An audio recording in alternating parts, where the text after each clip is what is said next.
નમસ્કાર મિત્રો, ચૂંટણી ફરજ પ્રમાણપત્ર ધારક મતદારો દ્વારા મતદાનની પ્રક્રિયા બાબતે આ વિડીયોમાં સમજ આપવામાં આવી છે.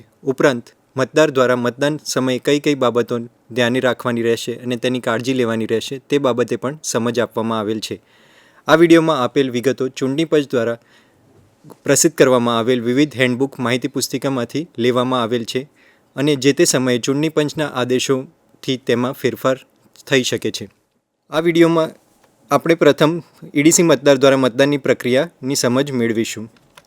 જ્યારે કોઈ વ્યક્તિ ચૂંટણી ફરજ પ્રમાણપત્ર લઈને મતદાન કરવા આવે છે ત્યારે તે વ્યક્તિ પ્રથમ મતદાન અધિકારી સમક્ષ પોતાનું ચૂંટણી ફરજ પ્રમાણપત્ર રજૂ કરશે. આ વખતે પ્રથમ મતદાન અધિકારી હાજર મતદાન એજન્ટોને ઈડીસી અંગે જાણકારી આપશે. ઈડીસી લઈને આવેલ મતદારની ઈડીસીમાં સહી મેળવશે. મતદાર યાદીની માર્ક કોપીના છેલ્લા પાના પર નિયમિત મતદારના ક્રમ પછીના ક્રમ પર આવા મતદારનું નામ અને અન્ય વિગતો ઈડીસીમાં દર્શાવ્યા મુજબ નોંધશે. ઈડીસી ફોર્મ 12B એ પ્રથમ મતદાન અધિકારી પોતાની પાસે રાખશે. મતદાર યાદીમાં છેલ્લા મતદારના ક્રમ પછી નવા મતદારની વિગતો નોંધવાની રહેશે અને તેના ઉપર જે તે સ્ત્રી અથવા પુરુષ માટેનું નિશાની કરવાની રહે છે.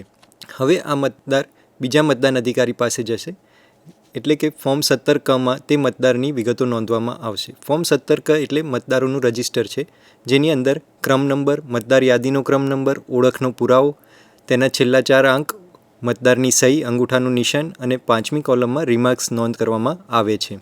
આ પ્રકારનું મતદાર રજિસ્ટર હોય છે.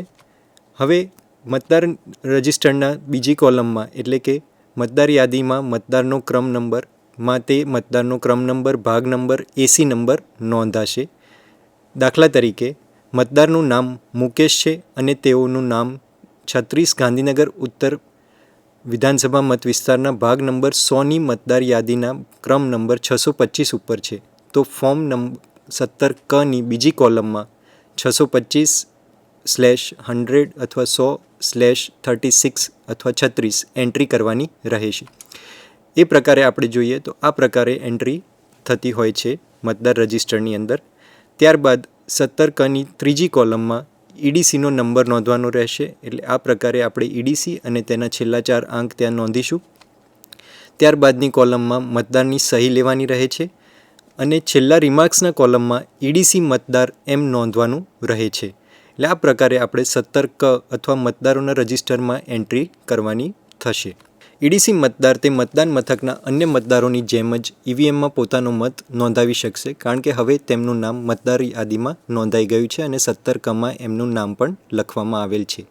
ઈડીસીનું ફોર્મ પ્રથમ મતદાન અધિકારી પોતાની પાસે રાખશે અને મતદાન પૂર્ણ થયેથી આખા દિવસ દરમિયાન મળેલ તમામ ઈડીસી પ્રમુખ અધિકારીને સોંપશે, જેઓ તેની સંબંધિત કવરમાં અન્ય સામગ્રી સાથે જ રિસીવિંગ સેન્ટર પર જમા કરાવશે.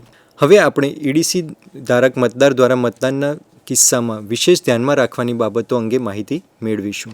ઇલેક્શન ડ્યુટી સર્ટિફિકેટ અથવા ઈડીસીના મતદારો જ્યારે મતદાન કરવા આવે છે તે કિસ્સામાં મતદાન મથકના કુલ મતદારોની સંખ્યામાં ઈડીસી દ્વારા મત આપેલ મતદારો ઉમેરવાના રહે છે. દાખલા તરીકે મતદાન મથકને સોંપવામાં આવેલ મતદારોની સંખ્યા 1125 છે અને તેમાં 5 મત ઈડીસી મતદારો દ્વારા કરવામાં આવેલ હતા.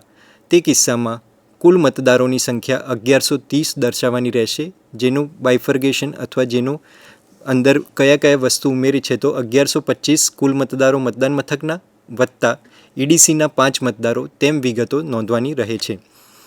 કુલ મતદારોની સંખ્યા પ્રમુખ અધિકારીની ડાયરીના મુદ્દા નંબર 10.1માં આવે છે. એટલે કે મતદાન મથકમાં આવરી લેવાયેલા મતદારોની સંખ્યા ત્યાં આગળ આપણે 1130 અને બ્રેકેટમાં 1125 વત્તા 5 ઈડીસી એમ દર્શાવવાનું રહેશે. આ જ પ્રમાણે ફોર્મ 17Gના મુદ્દા નંબર 1 એટલે કે મતદાન મથકને સોંપાયેલા મતદારોની કુલ સંખ્યા, તેમાં પણ આપણે 1130 અને એનું બાયફર્ગેશન એટલે 1125 વત્તા ઈડીસી 5 તેમ દર્શાવવાનું રહેશે. 16 મુદ્દાના અહેવાલમાં મુદ્દા નંબર 5માં પણ કુલ મતદારોની સંખ્યા દર્શાવવાની રહે છે. ત્યાં પણ આપણે એ પ્રમાણે જ વિગતો દર્શાવીશું. મતદાનની ટકાવારીમાં પણ ઈડીસી મતદારોનો ઉમેરો કરવાનો રહે છે, જે આપણે 16 મુદ્દાના અહેવાલના મુદ્દા નંબર 7માં બતાવવાનું રહે છે. એટલે એક દાખલો લઈ લઈએ તો કુલ મતદારો મતદાન મથકના 1130, જેમાં 1125 કુલ મતદારો છે અને 5 ઈડીસી છે. તે કિસ્સામાં 1130 કુલ મતદારો, તે પૈકી 904 મતદારો દ્વારા મતદાન કરવામાં આવેલ હોય તે કિસ્સામાં 904 ભાગ્યા 1130 ગુણ્યા 100 કરીશું એટલે આપણને 80% મતદાનની ટકાવારી મળશે. આ પ્રમાણે આપણે નોંધાયેલા મતોની ટકાવારી જે 16 મુદ્દાના અહેવાલમાં દર્શાવવાની છે ત્યાં આગળ આપણે 80% કરીને દર્શાવીશું અને તેની ગણતરી અગાઉ બતાવ્યા મુજબ કરવાની રહે છે. તો મિત્રો, આશા છે કે મુખ્ય નિર્વાચન અધિકારી ગુજરાત રાજ્ય દ્વારા આ વિડીયો મારફતે જે માહિતી આપવામાં આવેલી છે, જેમાં EDC ધારક મતદારના કિસ્સામાં જે મતદાનની પ્રક્રિયા છે અને તેમાં ખૂબ અગત્યની બાબતો જે ધ્યાનમાં રાખવાની છે તે અંગેની માહિતીથી આપ માહિતગાર થયા છો અને આ બાબતનું આપ સંપૂર્ણપણે પાલન કરશો. આભાર.